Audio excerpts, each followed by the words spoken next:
क्या कर नहीं सकती भला यदि शिक्षिता हो नारियां, रण रंग राज स्वधर्म रक्षा कर चुकी सुकुमारियां। मीराबाई लक्ष्मी, बाजाबाई भवानी पद्मिनी, ऐसी अनेकों नारियां जो आज जा सकती गिनी। बोलो नरों से नारियां इस बात में फिर कम हुई, मध्यस्थ शास्त्राय अर्थ में वो भारती के सम हुई। एक मां भारती थी जिसने जगत गुरु शंकराचार्य जी से शास्त्रार्थ किया। एक माता अहिल्या थी, उसने अपने स्वराज्य में ऐसा राज्य चलाया था और एक नियम बनाया था कि कोई भी जीव हत्या नहीं करेगा हमारे राज्य में, किसी भी प्रकार की जीव हत्या नहीं होगी हमारे राज्य में। तो ये मांस मछलियां खाना भी उस समय पर बंद कर दिया था।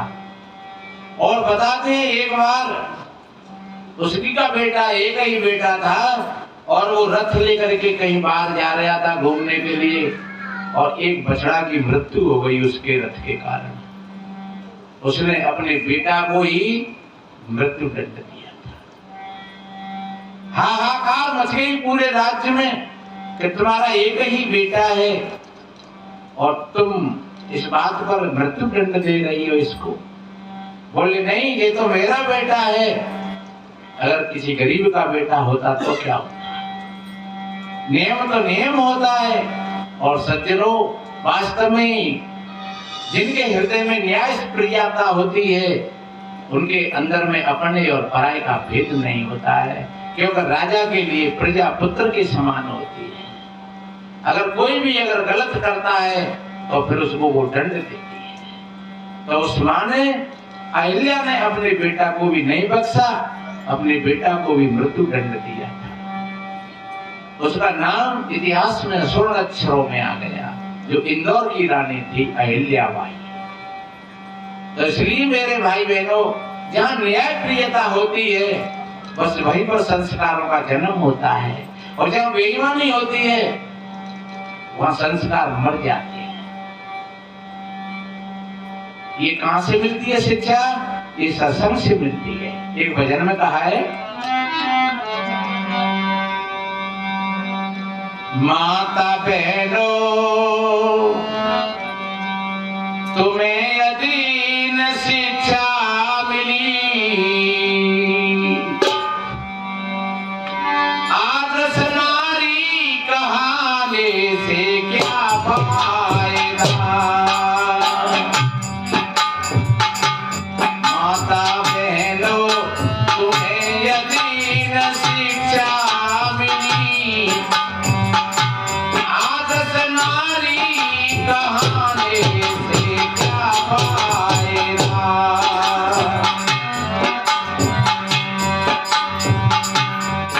ये आदर्श गुण होता है।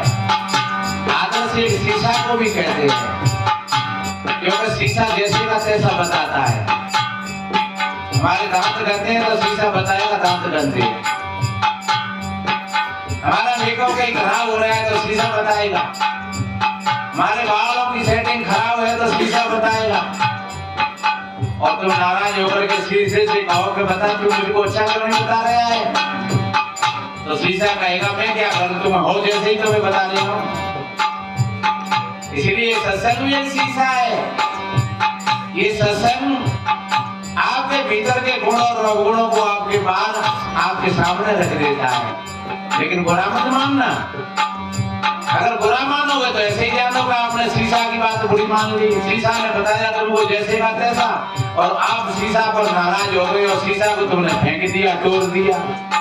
तो सीसा फूट गया तो क्या हुआ, लेकिन उसने तुम्हारी वास्तविकता को बताई। ऐसे ही संत महात्माओं की बातों को बुरा मत मानना।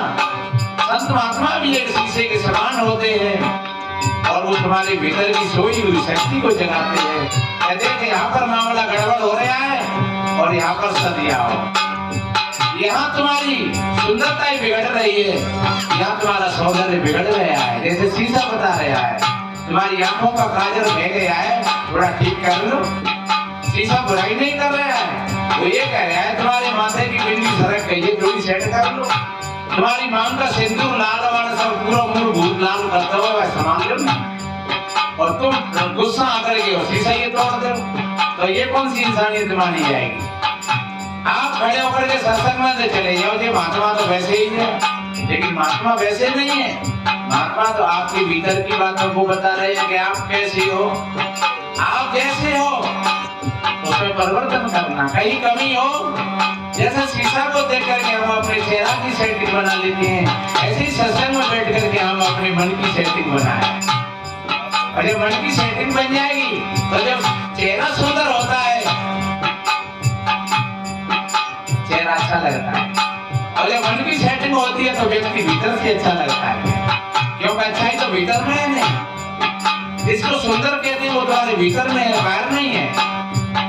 सत्यम शिवम सुंदरम, वो सत्य है, वो शिव है, वो सुंदर है। अगर वो सुंदर निकल जाए तो तुम चाहे भले 1 किलो फोड़ लपेट ले, लाल पीले रंग लगाए ले, सोना चांदी पहन ले, तुम 20-20 हजार की साड़ी चादर ओढ़ ले, लेकिन क्या सुंदर लगेंगे? वो चादर भी बेकार लगेगी। वो 20 हजार की तुमने साड़ी पहनी तो वो बेकार लगेगी, क्योंकि मुर्दा है नहीं। सोना पहन रखा है, वो सोना भी बेकार लगेगा। इसलिए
उस समय पर ये क्रीम और पाउडर नहीं थे,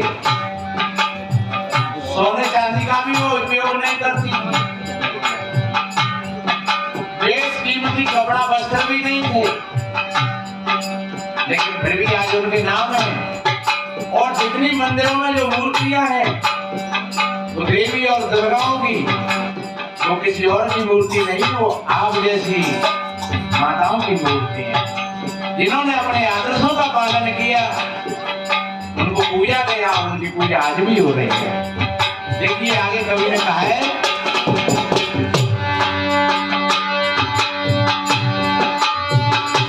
सीता अनसुईया समनारी बन ना सकी,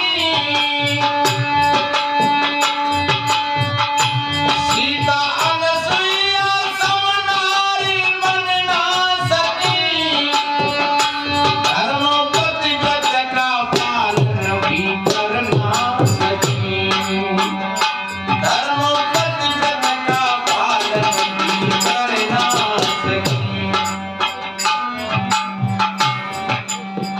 एक प्रसंग आता है, आंतरिक मुनि ने कहा कि मैं तपस्या करने के लिए जा रहा हूँ। अनुसुईया माता ने कहा पतिदेव आप तपस्या करने के लिए जाए तो ब्रह्म कौन की पूजा करेंगे? उन्होंने कहा तमाम देवी देवता हैं, ईश्वर भगवान परमात्मा की पूजा करो। और उन्होंने कैसी बात कही कि नहीं, मेरे पति प्राण प्यारे तुम ही हो मेरे देवी देवता। कितनी बढ़िया बात कही। तुमको छोड़ कहाँ मैं जाऊं, करो कौन की पूजा, मैं और कौन की पूजा करूं। और एक बहुत कड़वी बात कही, जिनके स्वामी घर में बैठे पत्नी तीरथ नावे और ऐसी नाच बने चमगादड़ लटक लटक और जावे, जिसके पति हो तुम्हारे तुम ही हो मेरे देवी देवता। अरे मात्र शक्ति की तो इतनी इनकी उपमा।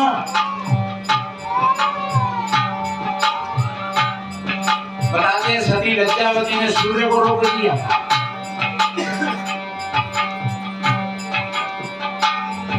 सती सावित्री ने अपने पति के प्राणों को यमराज से छीन लिया था। इसलिए मातृ शक्ति तो मातृ शक्ति है, इसकी कितनी उपमा दी जाए। लेकिन ऐसे आदर्श और गुणों को हमने विचार नहीं किया। हम सत्संग तो सुनते हैं।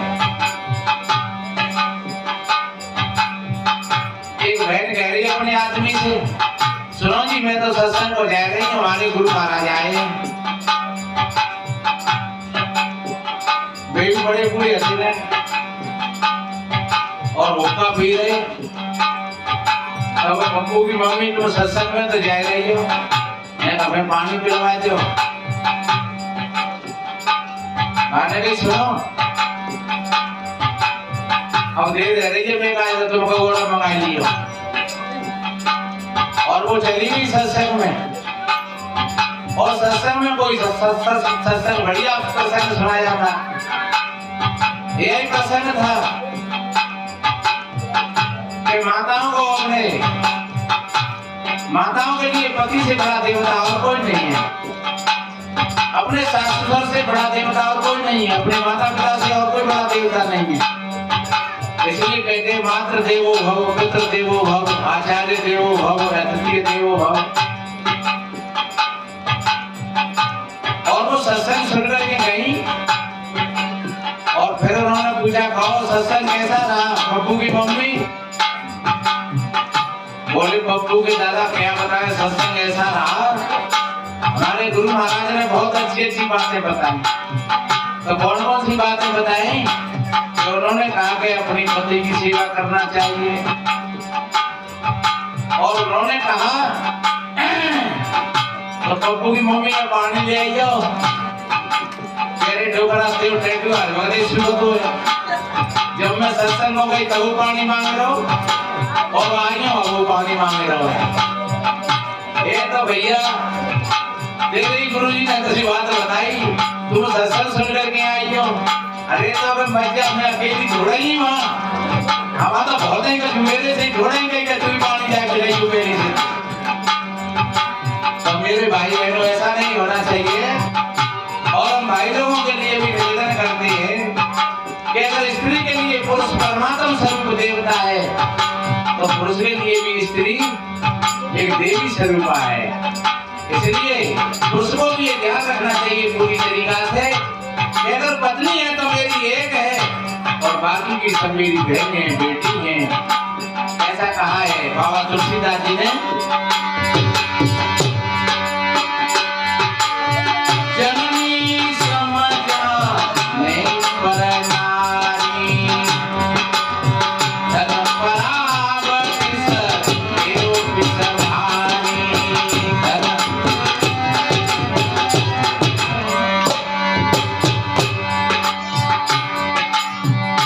सीता अनसुईया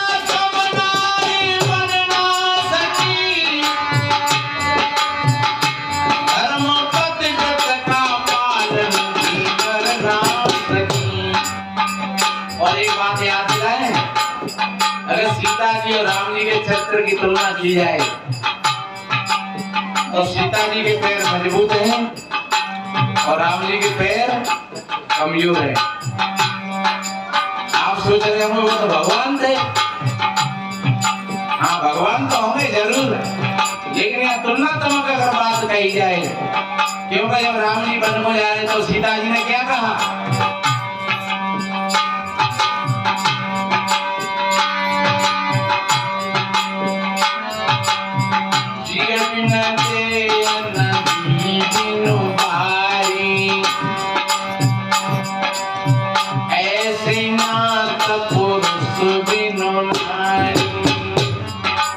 इतना बढ़िया कहा कि शरीर में अगर जीवदान नहीं हो तो शरीर किस काम का?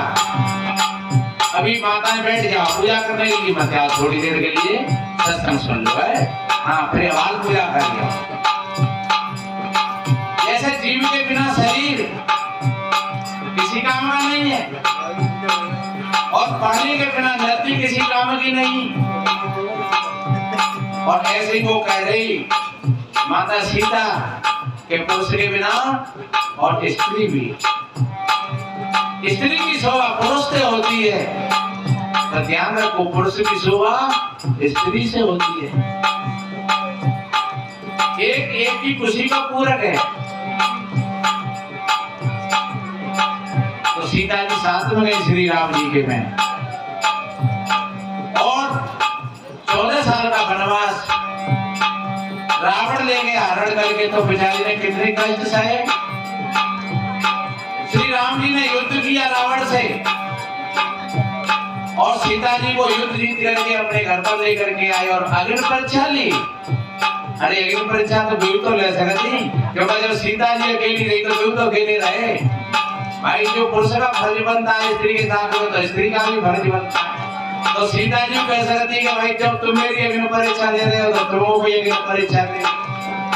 पर सीता जी ने नहीं कहा ऐसा। सीता जी ने अग्नि परीक्षा दे करके और घर पर आई, और फिर कुछ लोगों के कहने से श्री राम जी ने सीता को वनवास दे दिया और उसको बताया भी नहीं। ये कथा बहुत लंबी है। सीता जी को बताया भी नहीं। लक्ष्मण जी जाकर के और जब जंगल में पहुंचे तब सीता जी से कहा कि आपको भाई जी ने त्याग कर दिया है। तब एकदम सीता जी की आंखें सजल हो गई और रोने लगी कि ऐसा मैंने क्या गलत किया था। मेरा तो मन सदैव श्री राम जी के चरणों में लगा रहा था। रही शरीर की बात, तो रावण ने मेरे शरीर को छुआ तो वो मेरी परवशता थी, उसमें मैं क्या करती। पाप शरीर का नहीं होता है, पाप मन का होता है। आपके शरीर से किसी ने हाथ लगा दिया और आपका मन उसको स्वीकार नहीं करता है तो कोई पाप नहीं। और शरीर से हाथ भले ही नहीं लगाया, लेकिन आपके मन ने स्वीकार कर दिया कोई बात, तो समझ लो आपके भीतर में पाप लग गया। किसी के धन को देख करके आपका मन चला गया, किसी के रूप को देख करके आपका मन चला गया, तो आपका मन दोषी हो गया। इसलिए मेरे भाई बहनों, शरीर से अगर कोई बाई चांस कोई हम कहीं ऐसे मोर्चा पर खड़े हो गए तो वो शरीर का पाप भी नहीं होता है, पाप तो मन का होता है। तो सीता जी कह रही मैंने सदैव अपने मन में तो सिवा राम जी के और किसी को जगह ही नहीं दी। मैंने किसी की शक्ल भी नहीं देखी है, रावण की भी मैंने अपने मन से शक्ल नहीं देखी है। फिर ऐसा अन्याय मेरे साथ में क्यों किया? और जब श्री राम जी ने लोगों की बातें सुनी तो राम जी के हृदय में भी अशांति पैदा हो गई। और जब श्री राम जी ने यज्ञ का घोड़ा छोड़ा तो लव कुश ने जानबूझ करके पकड़ा था, क्योंकि एक माँ के साथ में उन्होंने गलत काम किया था। इसलिए एक चुनौती थी सीता जी को कि मैं कभी राम जी को परास्त करवाऊंगी इसी संतान के हाथों से। और वही समय आ गया था, बंदर हनुमान जी को कैद करके ले गए वो लव कुश। देखो माता जी, हमें एक बांदर लाए खिलौना, लक्ष्मण को घायल कर दिया, भरत को घायल कर दिया, शत्रुघ्न को घायल कर दिया।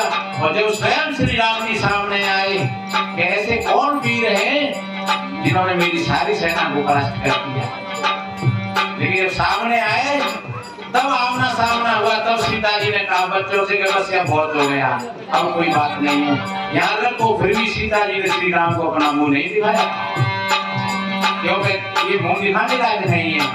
मेरे साथ में इतना अनाचार हुआ, इसलिए मेरे भाई बहनों, या जीवन की तुलना की जाए तो सीता जी के पैर श्री राम जी से बहुत मजबूत। इसलिए जितना दायित्व पुरुष का स्त्री का बनता है पुरुष के साथ में, उतना ही दायित्व पुरुष का भी बनता है स्त्री के साथ। तो कभी ये नहीं सोचना चाहिए कि वो तो स्त्री है, स्त्री भोग की सामग्री है, भोग की सामग्री नहीं है, तो साध्वी है, शादी भई है, उसी दिन से तुमको साध रही है, तुम्हारी साधना बन रही है, तुम्हारे घर की सुरक्षा कर रही है। मांग में सिंदूर है उसकी में, और नाम हो रहा है तुम्हारा, हाथों में चूड़ियां है तुम्हारे नाम की, चूड़ी वो पहने बिचारी और नाम है रो तुम्हारा, पत्नी वो है और पर्चे मिलो तुम्हारा, कौन की पति है, पत्नी है फलाने की है, तो तुम्हारे लिए तो सुरक्षित जीवन है, और तुम उसको केवल भोग की सामग्री समझो तो एक अत्याचार है, ये अनाचार। इसलिए मेरे भाइयों, यहाँ 2 पहिया की गाड़ी है, ये गृहस्थी जीवन, और दोनों पहिया जब ठीक ठाक होते तो गाड़ी बढ़िया चलती है, और एक पहिया डगमगा जाता है तो गाड़ी खराब हो जाती है। इसलिए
पूजा करते हैं,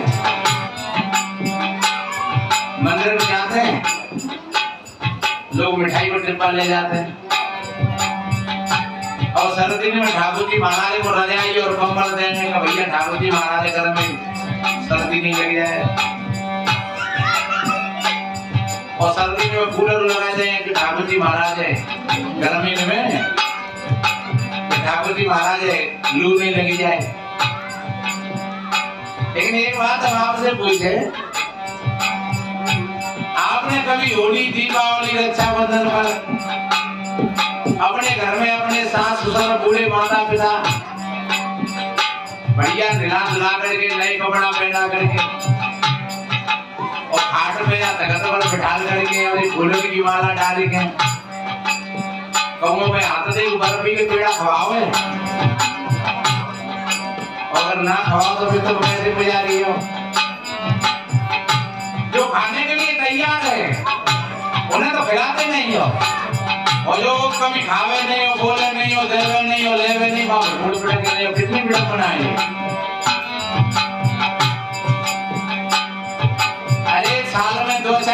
ऐसा कर ले करो कि भाई बड़े बूढ़े ने नहाए धोए के नए कपड़ा पहना के और खाट धरत पर बैठा के माला डाल करके और अतरी सरैया दिखाएं पूजी के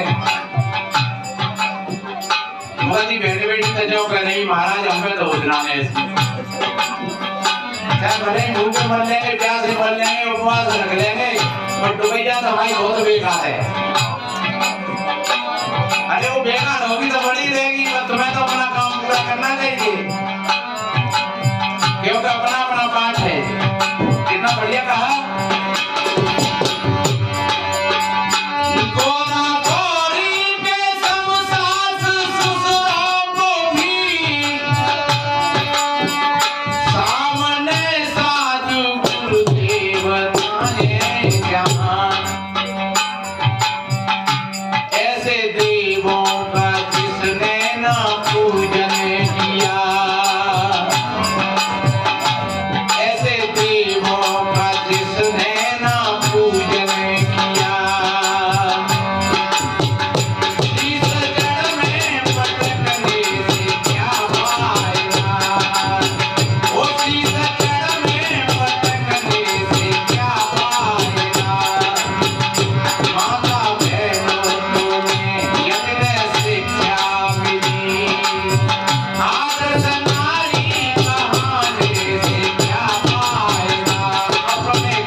देवता नहीं है। देवता का अर्थ क्या होता है? देवता जो दे रहा है और बता रहा है उसको कहते हैं देवता। जो दे भी रहा है जो कुछ पास में था वो दे दिया और फिर बताते भी हैं बेटा क्योंकि उनके पास में जीवन का अनुभव होता है। बड़े बूढ़े के पास हमेशा बड़े बूढ़े का साथ में छोड़ना। बताते हैं शादी भाई तो शादी होने के लिए जा रही तो बेटी मैंने शर्त रखी, ध्यान से सुनना, छोटी सी बात है। तो वहां के लोगों ने कहा भैया को बड़ो बड़ो बरातर नहीं आवे और अगर बड़ो बड़ो बरातर में आए तो हम क्या नहीं करेंगे। अब मोड़ा के बाबू ने कहा भैया नहीं ले चलो बड़े बूढ़े में तो ऐसा नहीं है जाए कि वापस मोड़ा लौट जावे। पर मोड़ा को नाना तो नाना ने कही वैल्यू बोले चलो बरातों के साथ पिताजी बरात लौट आवेगी जाओ नहीं हो वहां से कह दिया कोई बड़ा बूढ़ा नहीं आवे बरात में। तो बेटा क्या सिंधी को में धर ले चलो कोई जाओ तो कपड़ा ना धर के ले जा रही जई में धर के ले चलो हूं बाहर नहीं आवे हो मुझे ही मनो है वो। तो डोकरा सिंधी को बैठा लो के भैया ले चलो ज्यादा ज्यादा कह रहे हो जाको देवते में प्यारू हो ज्यादा।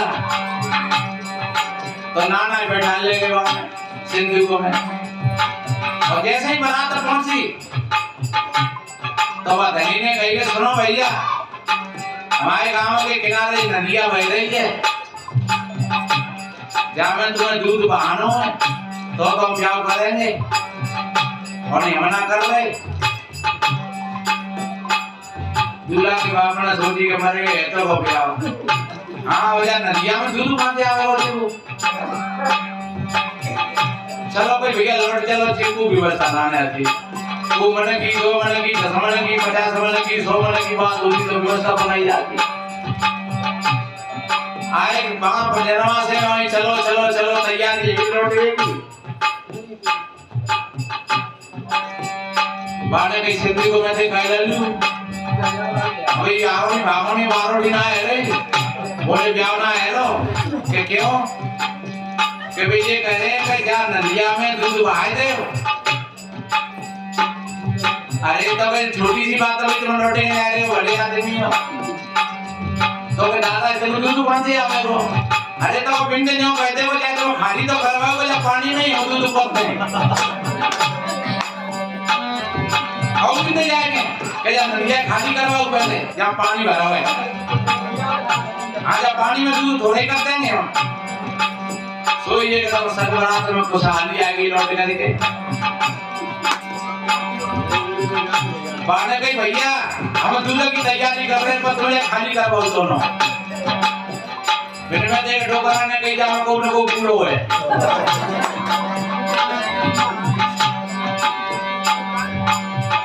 अब कि तुझे बताओ कि जब पूरो पूरा जाए खाना ही बैठो उसी की तरह होइला ने।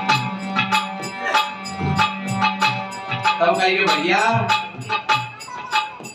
डोकरा निकाल आवे थे और तब बेटा के बड़े बूढ़े ने कही कि कभी बड़े बूढ़ों का साथ नहीं छोड़ना चाहिए, हमेशा अपने बड़े बूढ़े का सम्मान करना चाहिए और उनको साथ रखना चाहिए और उनको आगे लाना चाहिए। ये नहीं सोचना चाहिए कि हम तो बहुत पढ़े लिखे हैं, हमारा दादा तो जानती ना है काका ने दादा ने माई अम्मा तो पहली भोली वाली है डुबैया तो अब हम पढ़े लिखे हैं तो अब पूरी पूरी डुबैया दिखाओ काका ही पूजा करके।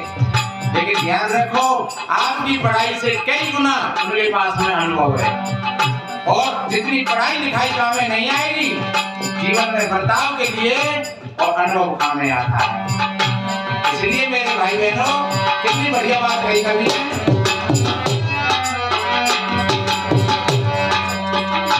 गोरा गौरी के सम गोरा गौरी के सम सास ससुरों को भी अगर गोरा गौरी के समान समझ करके अपने सास ससुर और माता पिता का सेवा पूजा नहीं किया तो फिर कभी कहता है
सांचे में ढली चीज अच्छी बनेगी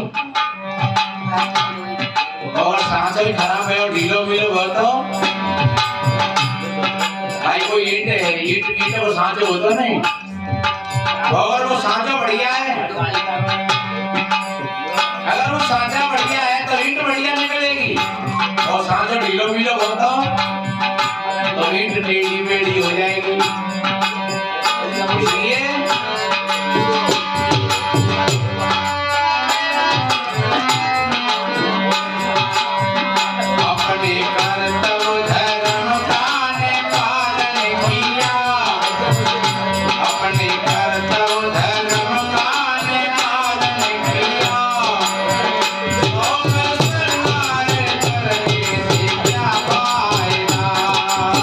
What's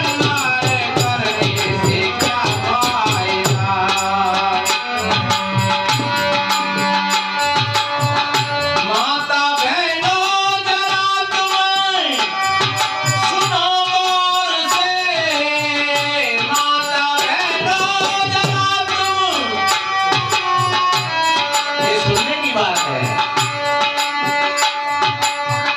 माता बहनों जरा तुम सुनो गौर से, वेदांत रतन की, वेदांत रतन को करने को खानी है तुम, वेदांत रतन को करने की खानी हो तुम। और एक बात बताएं, जो खान अच्छी होती है उसमें से अच्छी चीज निकलेगी और वह चीज उसका नाम करेगी। जैसे हमारे यहाँ लोग कहते हैं पत्थर खाओ बढ़िया है, धौलपुर की खान बहुत अच्छी है, बड़ा अच्छा पत्थर है। और कहीं की खान उधर एक करौली में कोई खान होंगी, वहाँ का पत्थर कमजोर है, रुनी लग जाती है। एक बार बाड़ी आश्रम के लिए संतों ने 200 से 250 पट्टी खरीदी और वो पट्टी 2 बरामदे पर चढ़ा दी, बहुत लंबे लंबे में से 2 टूटी, 4 टूटी, 6 टूटी। संतन ने कहा मैं वो मत जाओ, ये सब टूट लगा। तो वे सब पट्टी टूट करके वो सब पट्टी नुकसान था उन पट्टियों। मेरे भाई बहनों, वो खान खराब थी जिसमें से वो खराब पत्थर निकला। वो खान खराब है जिसमें अच्छी संतान जन्म नहीं देती है। इसलिए कवि ने कहा है कि आप तो एक मनुष्य शरीर बनाने का सांचा है, खान है, और खान बढ़िया होगी तो संतान बढ़िया होगी।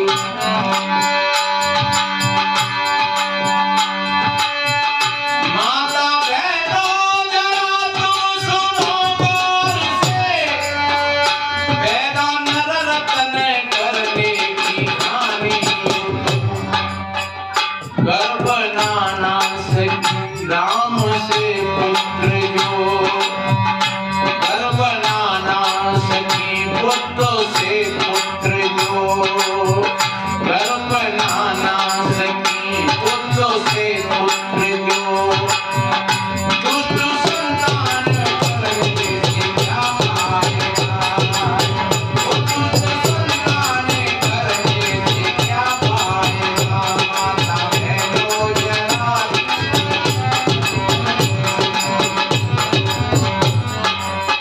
ऐसी संतान पैदा करने से क्या फायदा हुआ कि जिसने आदि ना काट ली।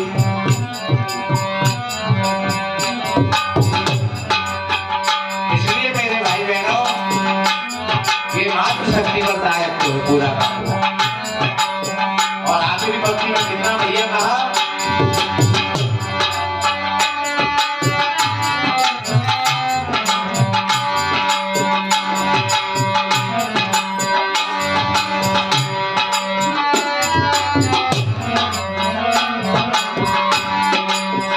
अब तो त्याग करो,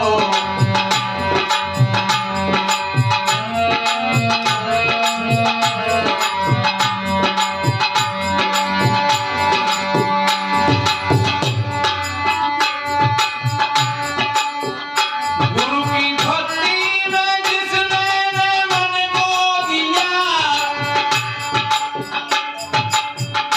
वस्त्र आभूषणों से जो फैशन किया। कभी हमने सत्संग को नहीं समझा, कभी ये हमारा एक है, भावे जहां लगाओ, और चाहे गुरु की भक्ति करो और चाहे विषय कमाओ, चाहे तो इस मन को विषय वासना में लगा दो और चाहे इस मन को सदगुरु की भक्ति में लगा दो, सत्संग में लगा दो। लेकिन अगर सत्संग में लगा दोगे आपका जीवन खुशहाल होगा, सुंदर होगा।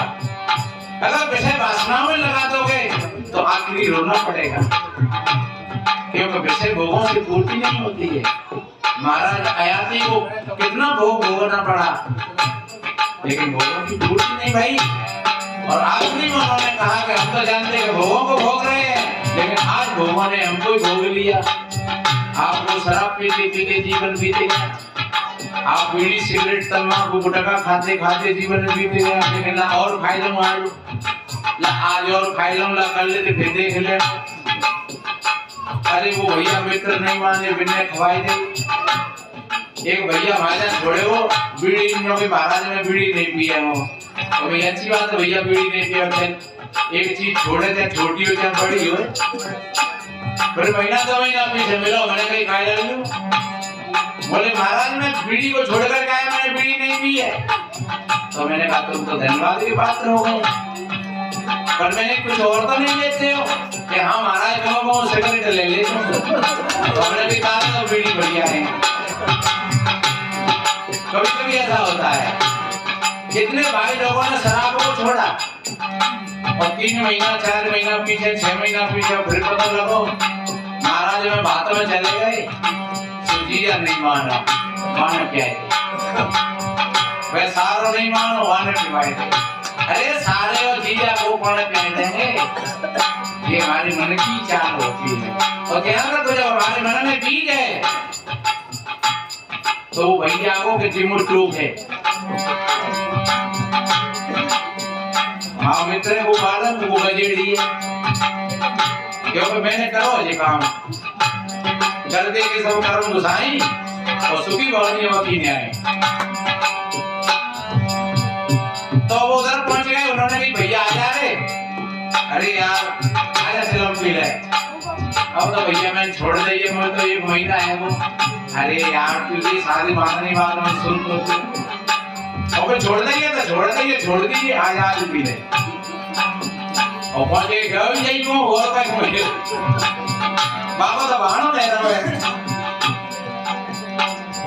और पी गए। और फिर कोई वक्त आया तो महाराज मेरे दोस्त नहीं मानो बहाना पिवाए थे।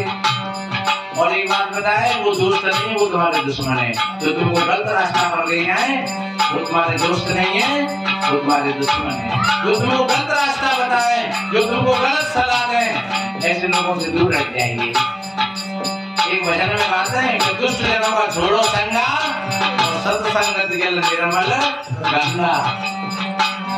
आप सारे दुराइयों प्यारे बना, हरि ज्ञान गंगा में नहा ले प्यारे बना। इसलिए अगर तुम्हारे भले भी कहे कोई तो समझ लो वो मेरा मित्र है। ये साधु महात्मा तुम्हारे मित्र हैं सच्चे, तुमको अच्छे मार्गदर्शन की बातें बताए।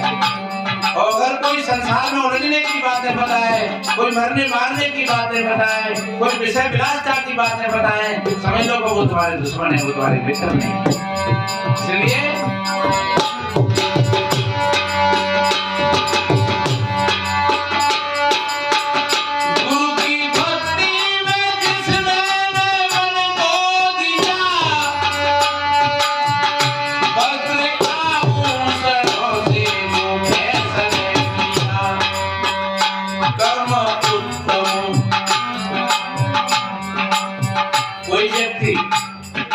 किसी जाति समाज में जन्म लेकर के बड़ा और छोटा नहीं होता है। कोई कहे कि हमने उच्च कुल में जन्म लिया है तो हम ऊंचे हो गए, ये मिथ्या बकवास है। कोई कहे कि हमने एक छोटी जाति में जन्म लिया है तो हम नीचे हो गए, ये भी उसकी कमजोरी है। कोई व्यक्ति किसी बड़ी से बड़ी जाति, और जाति छोटी बड़ी होती नहीं है, जाति तो है कही, जाति पशु में होती है, पक्षी में होती है, एक गाय अलग जाती की, भैंसे अलग जाती की, बकरा अलग जाती की, भेड़ बकरी अलग जाती की, कबूतर परेवा अलग जाती के हैं, सुअर अलग जाती का है, कबूतर अलग जाती का है, चिड़िया चिड़िया अलग जाती की है, मोर अलग जाती का है। तो पशु और पक्षियों में जाति होती है, लेकिन मेरे भाई बहनों मनुष्यों में जाति नहीं होती है। हम सब एक ही जाति के हैं। जाति का जन्म से होता है और हमारा तुम्हारा जन्म सबका एक ही हिसाब से हुआ है। कोई आकाश से उतर के नहीं आया है और कोई पृथ्वी से पैदा नहीं हुआ है। ये पृथ्वी माँ है, बेटा आकाश से मैंने पहले कहा था। कोई कहेगा साहब हनुमान जी कारण से पैदा हुए, बिल्कुल झूठी बात है, इसके भाव को समझना चाहिए। कोई कहे द्रोणाचार्य द्विबल से पैदा हुए, अरे घास द्विबल थे और डावन थे, वो आदमी पैदा ना होते भैया है। और कोई नाक और कान और आंख से पैदा थे, कोई नाक में को बच्चा नहीं रही है, ताते में है ना सके तो पैदा है। इसलिए मेरे बहन भाइयों, हम सभी भाई भाई हैं। अपना उत्कृष्ट कर्म करके हम अपने जीवन को बड़ा बना सकते हैं, और अगर गलत कर्म करके हम अपने जीवन को छोटा बना सकते हैं। संत रविदास महाराज उस समय पर जूताओं का काम करते थे, और ध्यान रखो काम कोई छोटा भी नहीं है। उस काम को तुम ठीक तरीका से करते हो तो काम कोई छोटा नहीं है, और वो काम वाला नहीं होगा। अरे कलेक्टर है तो कलेक्टर अपनी जगह पर है, पर चपरासी भी तो है, एक चपरासी की आवश्यकता है। और अपने अपने कर्म पर दोनों अटूट हैं, तो उस कलेक्टर से और चपरासी का आदर्श कोई कम नहीं होगा, उसका भी आदर्श बराबर होगा। आप अगर घास खोद करके ला रहे हो तो आपका घास खोदने में आदर्श बन जाएगा। अगर घास खोदने की कला है तो कोई काम छोटा नहीं होता, कोई बड़ा नहीं होता। संत रविदास महाराज जी को चित्तौड़ के राज परिवार ने और एक सदगुरु के रूप में स्वीकार किया था। रानी जागा ने उनको गुरु बनाया था, भक्तमती मीरा ने उनको गुरु बनाया था, और पूरे चित्तौड़ के राज परिवार के वो सदगुरु बन गए थे। कौन? संत रविदास महाराज। आज से 600 वर्ष पहली बात। पहले भी ऐसे बहुत संत हुए थे, दादू, दरिया, पलटू, ये सभी संत महात्मा एक समझा जाए तो निम्न वर्ग के थे, लेकिन उच्च श्रेणी को प्राप्त हुए। तो कोई बड़ा छोटा और बड़ा नहीं होता है, इसलिए कर्म उत्तम सजीवन बनाना सकी, वो कर्म उत्तम, अच्छे कर्म। हमारा जीवन कैसे अच्छा बनता है? अच्छे कर्मों से। सादा जीवन, उच्च विचार। अरे हम लड़ रहे हैं, गाली दे रहे हैं, मर रहे हैं, मार रहे हैं, चोरी कर रहे हैं, बढ़ाई कर रहे हैं, एक दूसरे काट रहे हैं, पाँव पकड़ के पीछे बेच रहे हैं, हमारा जीवन अच्छा बनेगा? एक भूखे आदमी को कभी तुमने एक रोटी नहीं खिलाई, और कोई पंडित पुजारी और सियाने भगत आए हुए तो तुमने हजारों ने मिलना खिलाई, तुम्हारे हाथ देख करके तुम्हारी देखा और वो गिरे के चित्र बनाए तुम्हें ठगी लगे हुए, और एक भूखे आदमी को तुमने एक रोटी नहीं खिलाई। इसलिए मेरे बहन भाइयों, कोई ये गिरे चित्र वाली खास बात नहीं होती है, कोई ये भूत प्रेत यंत्र मंत्र तोड़ना टोटका नहीं होता है। अगर भूत प्रेत और चिंता और मसान हो तो सगन पाकिस्तान में पहुंचा दें। हम कहते हैं भारत की सब